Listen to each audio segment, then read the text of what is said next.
जय बाबा पशुपतिनाथ। भगवान पशुपतिनाथ हिंदू धर्म में भगवान शिव के एक महत्वपूर्ण अवतार हैं। उन्हें पशु जगत के स्वामी के रूप में जाना जाता है क्योंकि वह सभी प्राणियों के प्रेमी हैं और पशुओं के संरक्षक हैं। उनकी उपस्थिति से हमें प्राणियों के प्रति सम्मान और संवेदनशीलता की शिक्षा मिलती है। समूचे नेपाल के आराध्य देवता भगवान पशुपतिनाथ महावरदानी और महाबलशाली सर्वोपरि हैं। पशुपतिनाथ मंदिर उनका मुख्य स्थान है जहां उनकी पूजा धार्मिक और सामाजिक महत्व की दृष्टि से की जाती है। भगवान पशुपतिनाथ की उपस्थिति और महिमा को अनुभव करने के लिए लाखों श्रद्धालु और पर्यटक इस स्थान के दर्शन करने को समूचे विश्व से आते हैं। पशुपतिनाथ मंदिर नेपाल की राजधानी काठमांडू से 3 किलोमीटर उत्तर पश्चिम में बागमती नदी के किनारे देवपाटन गांव में स्थित है। भगवान शिव को समर्पित पशुपतिनाथ मंदिर शिव के भक्तों के लिए एशिया के 4 सबसे महत्वपूर्ण धार्मिक स्थलों में से एक है।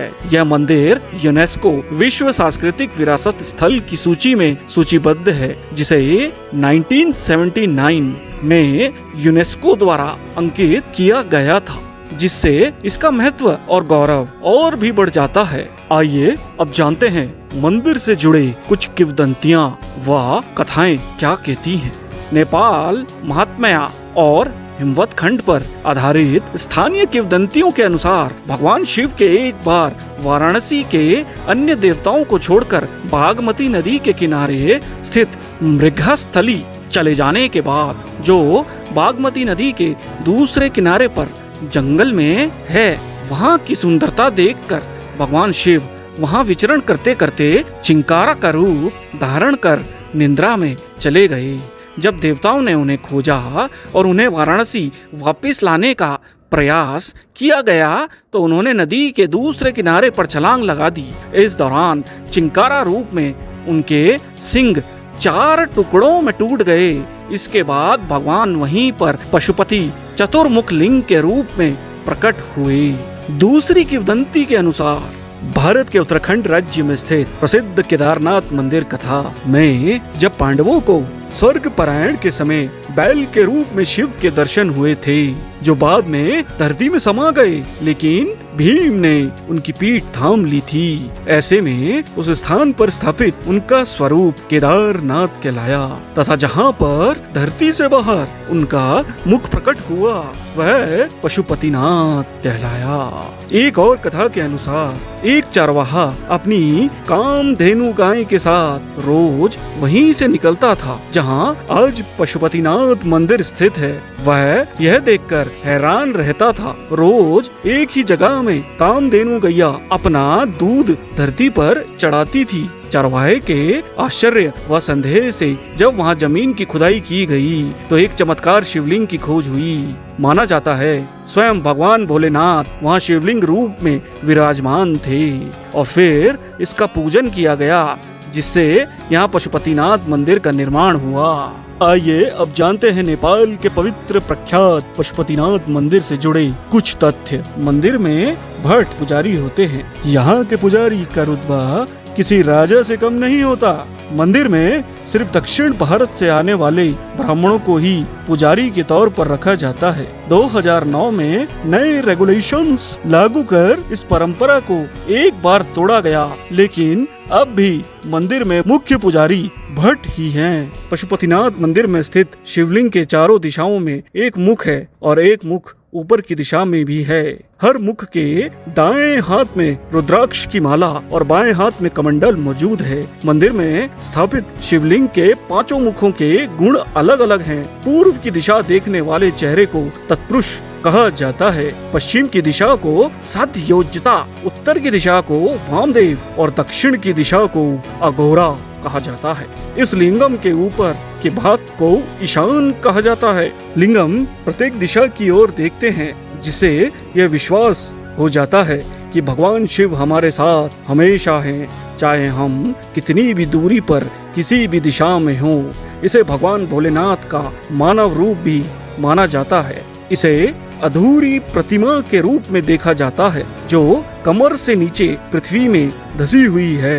हर साल यह मूर्ति कमर से ऊपर उठती रहती है और यह मान्यता है कि अगर जब यह मूर्ति पूरी तरह से ऊपर उठ गई तो दुनिया नष्ट हो जाएगी। मंदिर में ईशान मुख को भगवान पशुपतिनाथ का श्रेष्ठ मुख माना गया है। यह निराकार मुख है। श्री पशुपतिनाथ मंदिर में स्थित शिवलिंग बहुत ही कीमती चमकदार है। माना जाता है कि यह शिवलिंग पारस के पत्थर से बना है, जिसके स्पर्श मात्र से ही लोहा भी सोना बन सकता है। मंदिर के पास एक घाट है जिसे आर्य घाट कहा जाता है, जो कि यहाँ होने वाले अंतिम संस्कार का महत्व दर्शाता है। हर बुजुर्ग यह इच्छा रखता है कि उनका अंतिम संस्कार पशुपतिनाथ मंदिर में ही हो और उन्हें मोक्ष फल मिले।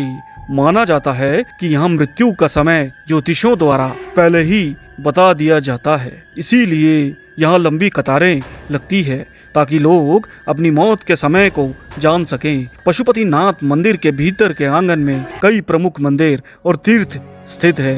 यहाँ भक्तों को ध्यान और आशीर्वाद प्राप्त होता है। इसमें से कुछ मुख्य स्थल वासुकीनाथ मंदिर है, जो कार्तिक मास में भक्तों का ध्यान आकर्षित करता है। फिर उन्मत्त भैरव मंदिर, जो महाशिवरात्रि के दिन विशेष महत्व रखता है। सूर्य नारायण मंदिर और हनुमान मंदिर भी यहाँ पर स्थित हैं, जो भक्तों को आध्यात्मिक उत्तेजना प्रदान करते हैं। इसके अलावा कीर्ति मुख भैरव तीर्थ, बुद्ध नीलकंठ तीर्थ और 184 शिवलिंग मंदिर भी पशुपतिनाथ मंदिर के आंगन में स्थित हैं और यहाँ भक्त ध्यान और शांति की खोज में आते हैं। पशुपतिनाथ मंदिर में 4 प्रवेश द्वार हैं, जिनमें से पहला पश्चिम की तरफ स्थित है। अन्य प्रवेश द्वार केवल त्योहारों और विशेष आयोजनों के दौरान ही खोले जाते हैं। आंतरिक मंदिर क्षेत्र प्रतिदिन सुबह 4 बजे से रात 9 बजे तक खुला रहता है। भक्त सुबह 5 बजे से दोपहर 12 बजे तक और शाम 5 बजे से 7 बजे तक लिंगम के दर्शन कर सकते हैं। अभिषेक का समय सुबह 9 बजे से 11 बजे तक होता है। मंदिर में कई विशिष्ट कलात्मक पेंटिंग्स और मूर्तियां हैं, जो कि आपको आकर्षित कर सकती हैं। इसके अलावा इस मंदिर की एक बड़ी खासियत यह भी है कि 7.8 रिएक्टर स्केल के भूकंप के बाद भी पशुपतिनाथ मंदिर पर कोई खासा असर नहीं पड़ा है, जो कि इसकी धार्मिक और वास्तुकला की दृष्टि से मजबूती का द्योतक है। विश्व भर में कुल 12 ज्योतिर्लिंग हैं और नेपाल के पशुपतिनाथ मंदिर को भी एक ज्योतिर्लिंग माना गया है। आखिरकार पशुपतिनाथ मंदिर ने अपने अद्वितीय महत्व और स्थायित्व के साथ लोगों के दिलों में एक विशेष स्थान बना लिया है। जय बाबा पशुपतिनाथ। धन्यवाद।